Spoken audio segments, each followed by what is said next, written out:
Hello everyone, I'm Chester44, also known as Fly, and welcome to this Let's Play of In Other Waters. Last episode, we finally found a way station that we were able to use in order to get back to the lab. We learned what information has been recorded by Ellery Voss here on the various things we've found so far.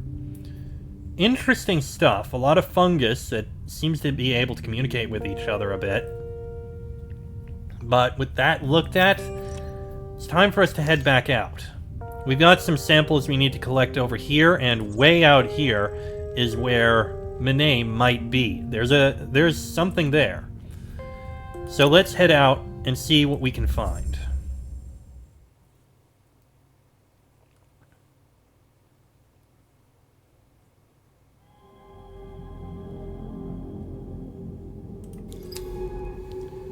So we've got smooth pebbles. Large, smooth pebbles sit in the sand, and beyond I can see the suns catching the amber terraces of another stalk forest. The pale sand is unmoving here, but to the north I can see the yawning chasm and strong currents of a wide rift. The stalk is leaking spores from a wide slit in its side. They're carried across the soft sand by the currents coming from the east reef. Let's at least explore northwards, get it uncovered. The central reef way station lies within a bubble of calm, but just to its north a massive rift brings strong currents through the reef. And the stalks are noticeably absent from the sides of this northern rift. Why do they leave such a clear buffer zone beside it?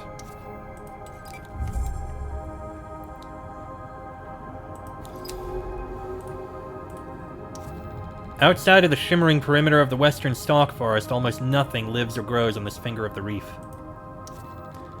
The passage between these rocks leads out into the howling currents of the northern rift.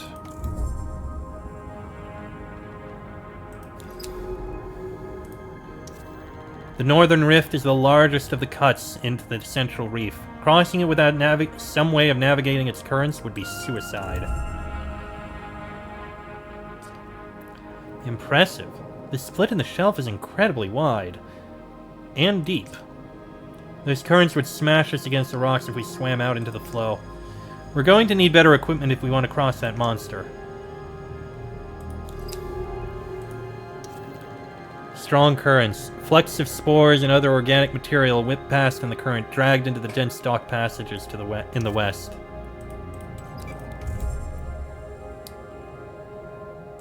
Okay. Let's take a look this way.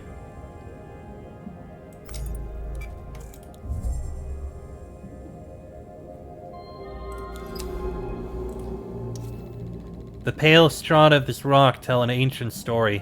Might there be a fossil record within such rocks, waiting to be discovered?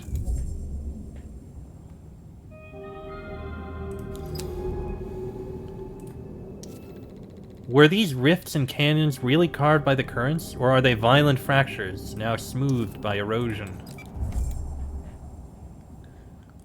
Well, we can explore this way a bit.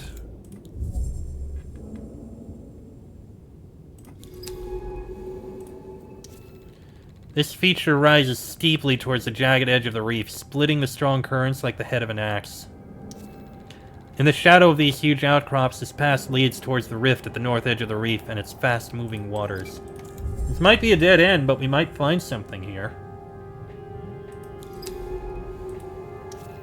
From here, the reef descends into the unseen deep. Spores spiral by in the fast-flowing water. What else lies out there? This side of the shelf is sliced at by the planet's oceanic currents. Look at those flecks of organic material. They're being cycled back into the reef's ecosystem, drifting from unseen places out in the ocean. It must be part of some vast process. Do you think we'll ever understand the cycles of this ocean? If we stay long enough, we will study it, and probably. I hope so too. It's just so intimidating. An entire planet of life and just us to study it. Seems like that's all we got there.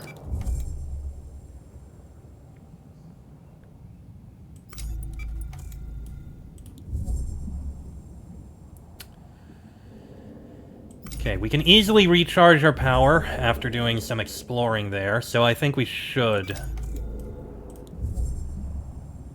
Seems like a wise idea to me.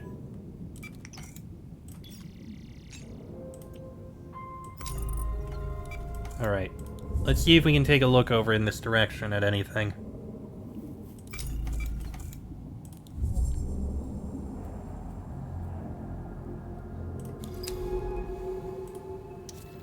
This stalk clings to the edge of the nearby outcrop, away from the loose sand of the central reef. These gullies lead among the tall outcrops of the northern edge, and to the currents and open waters beyond.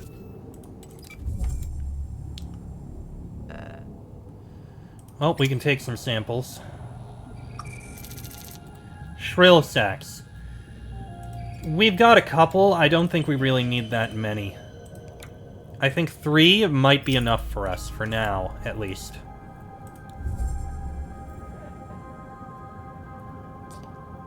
Let's make our way east to the source of that transponder signal.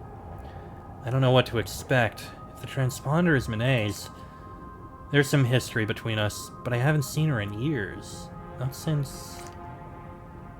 Look, you don't need to worry about it. Let's just find her. Here, the gully opens out onto one of the reefs, cutting deep into the bedrock of the reef. The walls here have been smoothed into soft ripples, a sign of a strong current descending from the north. Let's see if we can go north.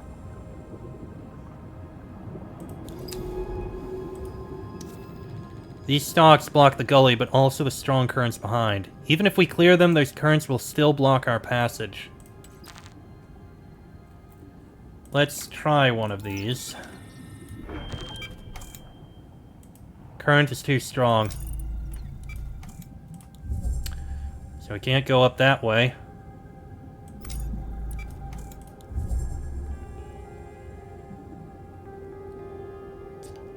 There, look! A cave entrance cut into the side of the rift. It should allow us to bypass the rift. I'm not sure where we'll emerge. The sheer walls of the rift plunge into the dark water here, and rapid currents make passing through difficult, if not impossible. Protected by sheer sides of the rift, this shelf leads down to a small cavern entrance in the reef wall. So that would be our only option to move forward. And unfortunately, we can't see a map.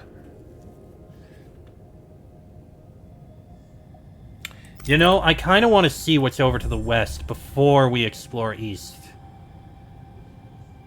Well, at the very least, I guess we can get a couple more of these samples.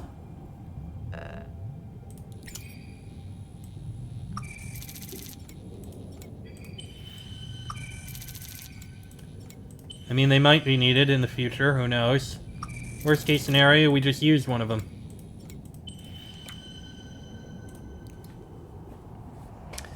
Do I want to explore to the west? We might find a sample of something we need. You know me, I like exploring before going to where I'm supposed to.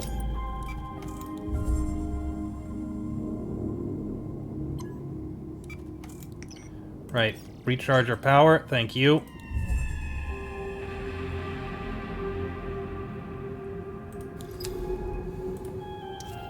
It looks like Manet has had to salvage parts of the base to build what she needed to survive. She must have been here many months before I arrived.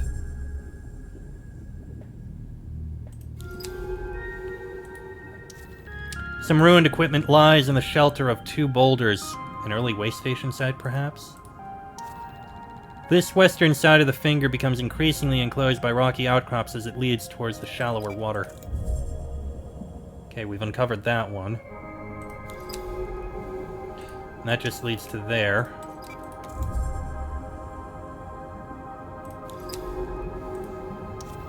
Across the open sand, I can see the faint shapes of stalk colonies rising up in ordered rows.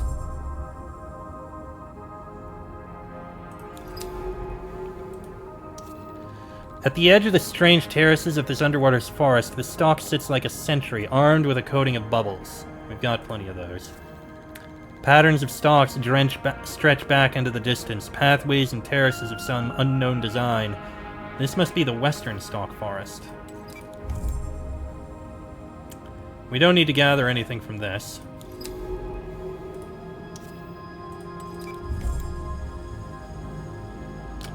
Or maybe we do. Unlike in the southern reef, the stalks here are ordered in curving rows, tightly packed and evenly spaced. Looks like if we want to go through the western forest, we'll need to use a lot of bubbles. Probably.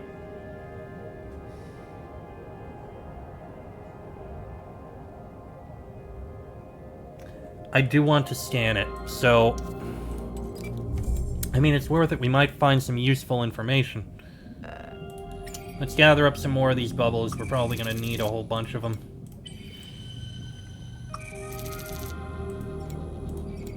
Sorry, shrill sax.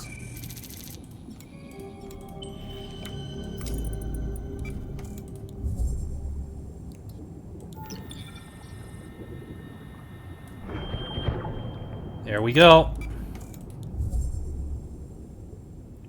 There's something new. Bloated stalk. I've started logging data on these strange inflated stalks. They look ill. These stalks bulge out from their bases, forming rounded pulsating growths that look discolored and stretched. This growth is bloated and distended, the panels of chitin bulging outwards, and between the seams, something flows within.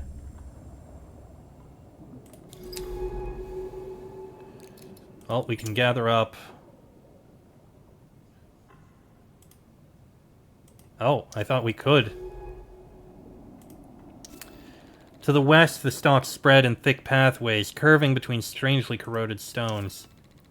Another of the reef's tall stalks dotted with translucent bubbles. Okay, so we can get more bubbles here.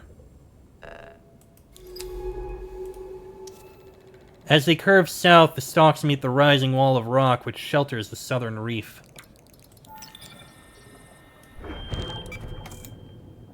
Okay, let's head south first.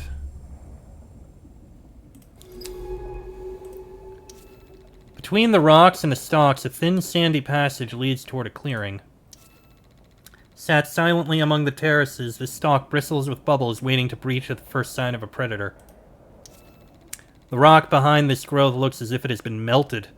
Its layers whirl in distorted forms, revealing a metallic core. The membrane of these stalks is thin enough to be translucent in areas, stretched to breaking point by whatever is inside. We can get to this thin passage, at least. A small clearing between the avenues of stalks. To the west, their ordered rows dissolve into the chaos of the southern forest. Oh! Spore catcher, new species. I'm going to call these spore catchers, as they're so eager to gather the stalk's spores. Agile, jet-propelled creatures with colorful mantles found hidden amongst reef stalk colonies, feeding on their spores. Fragments of a shell recently shed glint in the sand like shards of cloudy glass. What creature left these here? Ah! We were looking for this.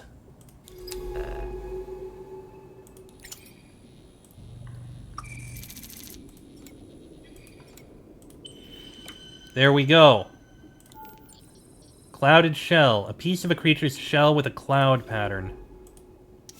Perfect! Just what we were looking for. Now let's explore this western forest a little bit more.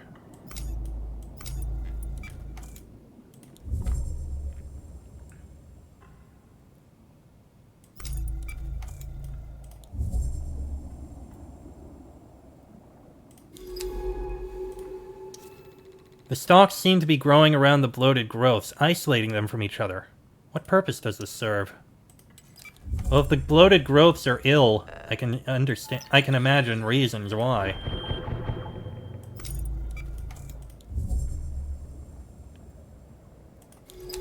Got another one here. When alarmed, these stalks burst open, releasing their toxic contents into the local water. Could they be defending themselves? The stalks form a loose perimeter around this growth, which bulges unsettlingly, as if it is about to burst.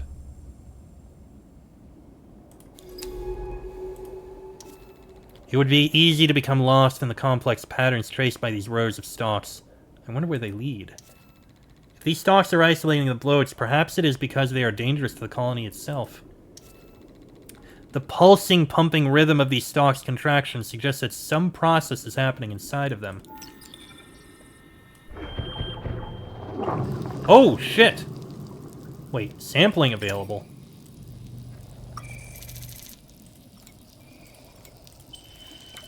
And we are getting damaged. Okay, move out of there.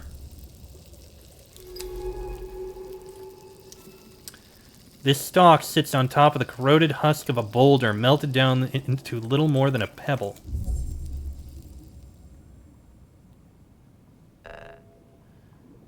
This is probably more shrill sacs. Yep, we're fine without them at the moment. To the west stands the final pathway of stalks before the colony fades out into the sand and rock.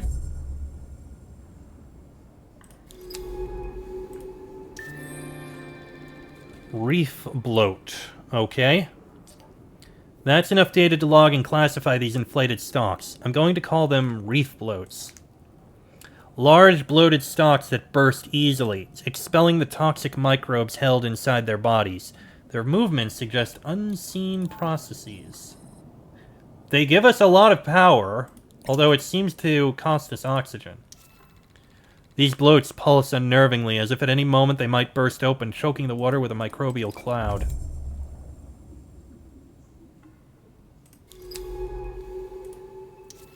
This line of stalks marks the western edge of the colony. In this direction, a rocky wall rises up beyond a sandy shelf. This side of the colony loops back towards its center, leading deeper between the stalks.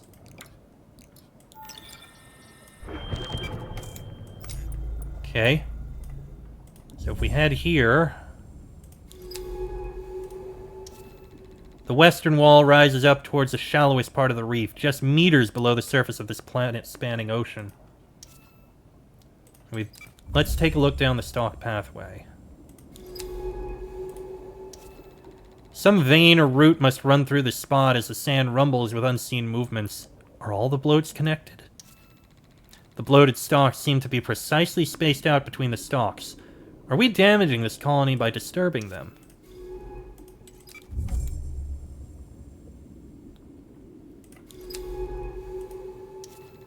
It seems unlikely that the bloats are simply individually diseased stalks. Their growth pattern suggests a system, a process. We can take a look down this way.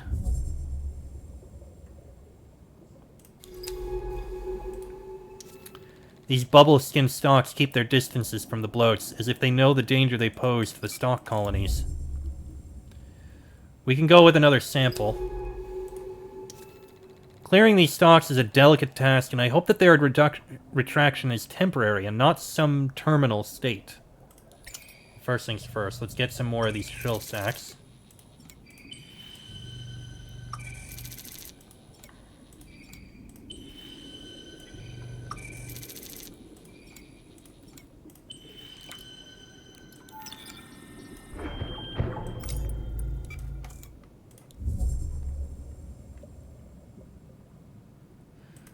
Okay. This pulsing growth sits in a strangely shaped clearing. What causes the stalks to grow like this? There's something I'm not seeing here. A pulse can be felt running through the shelf from the north, making the sand ripple in small, soft waves. Okay, we've been down here.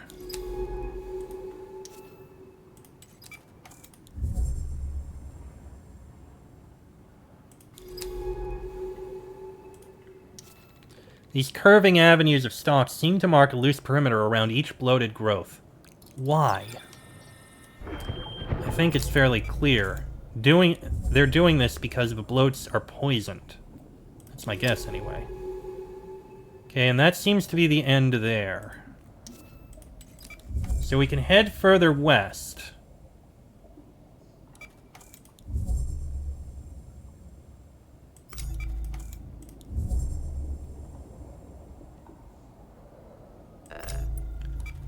they are regrowing. Let's gain some more samples.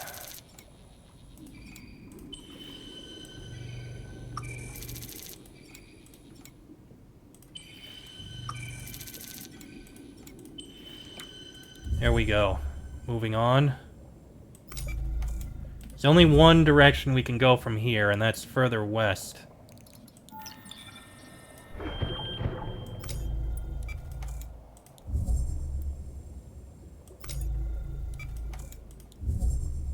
And this goes to the western wall. Below the steep wall, a dark crescent-shaped sinkhole cuts into the shelf. Fallen rocks from the wall are strewn across the sand. So we can go deeper. Although, what'll we find down here? Okay. The walls of the passage twist inward with thick veins of growth. We must be heading beneath the stalks.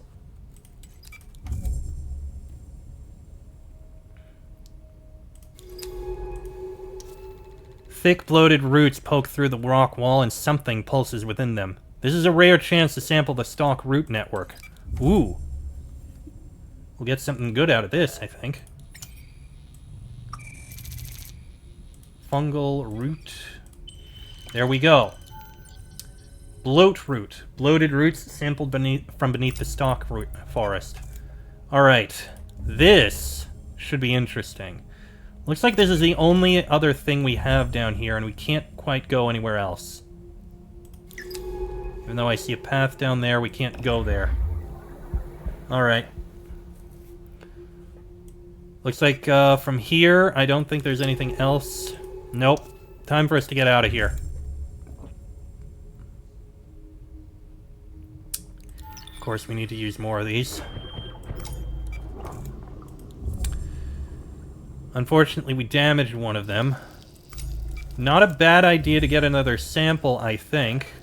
As long as we're quick. Okay. It's good to know that those things cause damage and pain.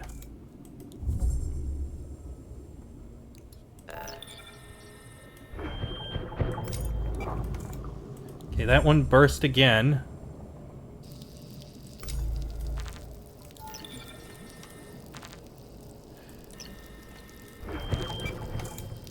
Okay, get out of there.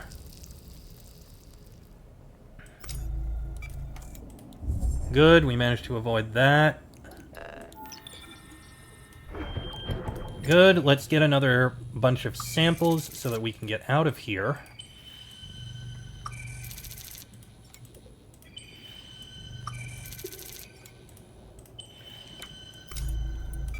Just in case, we might need them. I think... Yes, up this way is where we need to go.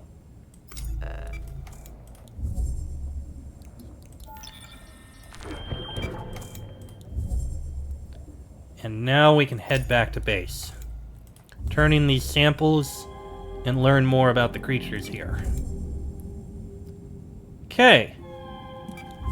All things considered, that wasn't too bad.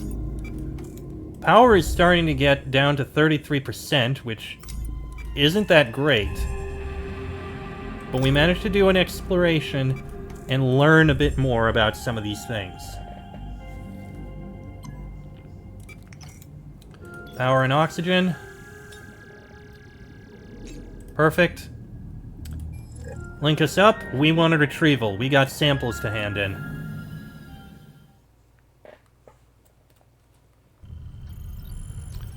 Okay, restarting, resyncing.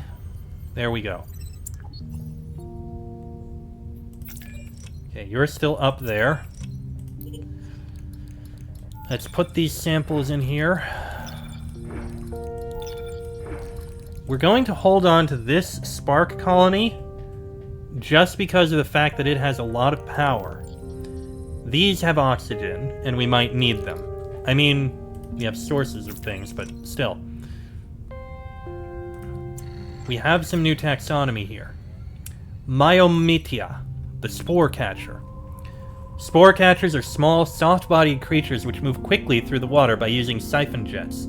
Their mantles, striped with bright colors that shift as they swim, allow the creatures to modify their movement through the water with precise flapping motions.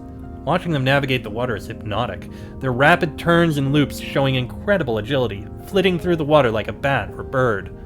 Spore catchers use this wide range of movement to pursue the various fungal spores that are produced by the reef stalks.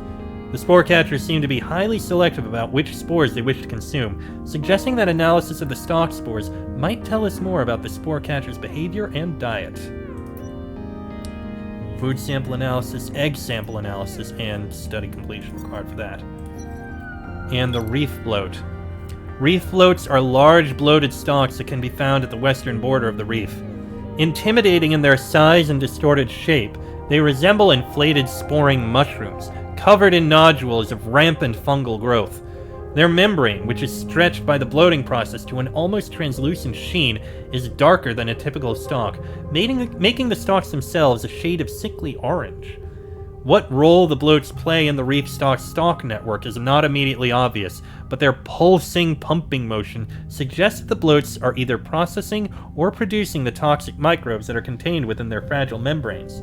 Without analyzing the microbial colonies themselves, this will be difficult to ascertain. Colony sample, root sample. We've got plenty for this. Let's see. Can we do any more with the stalk spores? Multiple taxonomy entries updated. How about the spark colony? Reef bloat. Colony root. Reef bloat. And the clouded shell. Stalk scraper analysis completed. Alright, plenty. So, the spore catcher. Analysis of the unique chemical compounds found in stalk spores and a wider understanding of how stalks use spores to communicate suggests a more mutual relationship between spore catchers and stalks than initially assumed. If stalks are able to tailor the chemical makeup of their spores, it is possible that the select spores the catchers eat are intended for their consumption and contain compounds and minerals attractive to this species. As spore catchers use their color-shifting properties to hide among stalk colonies, it seems increasingly possible that stalk colonies and spore catchers are mutualistically linked, and catchers serve the needs of specific stalk patches. What those needs are, however, is not yet clear. Analysis of a spore catcher egg, if found, may help us gain a full picture of their physiology. And the stalk scraper, we now have a theory. Chemical analysis of a stalk scraper shell confirms that not only are they made from stalk membrane materials, their distinctive cloudy coloration comes from stalks too. Stalk coloration, like most fungal coloration, is reflective of the local water acidity and the medium the fungus grows in. This variance of amber, orange, yellow, and even green pigments is passed directly to scraper shells when consumed, resulting in beautiful whorls and blobs of color. A scraper's shell is a living record of every stalk colony it is fed on, and therefore a marker of territory and social standing. Scraper shells could be used to help study the entire reef and its shifting ecosystem, each one a chemical map of the local history, readable for those who can learn the significance of its forms. Oh, that's interesting. Like extension points, cloud markings on shell, swimming limbs, scraping limbs. Ooh. This is fascinating. I like how we actually have sketches like these that we can see. The reef stalk, we now have behavior. Analysis of stalk spores has revealed... Okay, we've already read these. However, everything for the reef bloat. Reef bloats are large bloated stalks that can be found at the western border of the reef. Intimidating in their size and distorted shape, they resemble inflated sporing mushrooms, covered in nodules of rampant fungal growth. Their membrane, which is stretched by the bloating process to an almost translucent sheen, is darker than a typical stalk, making the stalks themselves a shade of sickly orange. What role the bloats play in the reef Oh wait, we already read that. Behavior. Laboratory analysis of the microbial colonies found within reef bloats, spark colonies as I have come to call them, shows that these microbes are not of a group typically associated with stalk colonies. In fact, spark colonies appear to be made up of highly modified algae with a wide metabolic range, able to consume carbon dioxide, oxygen, metal, and toxic compounds with equal ferocity when supplied with a source of light. When metabolizing these substances, spark colonies produce a regular flow of charged electrons, making them ideal for use within a microbial fuel cell, or MFC. Their suitability for this use is suspicious. Are these really naturally occurring microbes? And why are they found only within reef floats? Something isn't right here. Finding a root sample from a reef float has brought with it the confirmation that reef floats are not manufacturing spark colonies, but instead modifying, metabolizing, and processing them. Analysis of the bloat root system has shown the presence of microbes at various stages of modification, including those that had been entirely detoxified and their rampant metabolism neutered. If all reef floats are connected via this root system, then they may be part of a large-scale cleanup operation with the aim of eradicating these aggressive microbes. Reef floats are not diseased stalks then, but powerful biological engines which are fueled by their local stalk colonies. The scale of this operation suggests that for the stalks, the spark microbes are a significant threat. Chitin seams, sensory stalks, bulging discolored plates, and split stalk. And then they just explode, releasing these toxic microbes. That's very interesting. So, whatever is happening with these, it's taking some microbes and changing them into something that we can use to increase our power. But it's also effectively poisonous and toxic.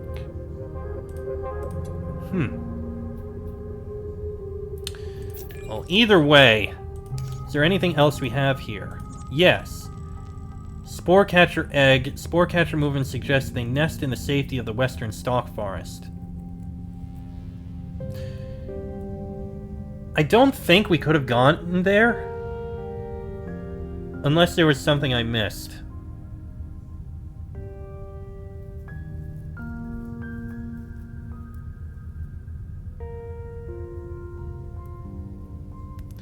I'm going to make a second run out there, see if I can get out there. I'm curious. If we can get out there and get this egg, that'll give us more information and we'll see what the spore catchers look like. But that'll have to go in the next episode, because this one's gone on long enough.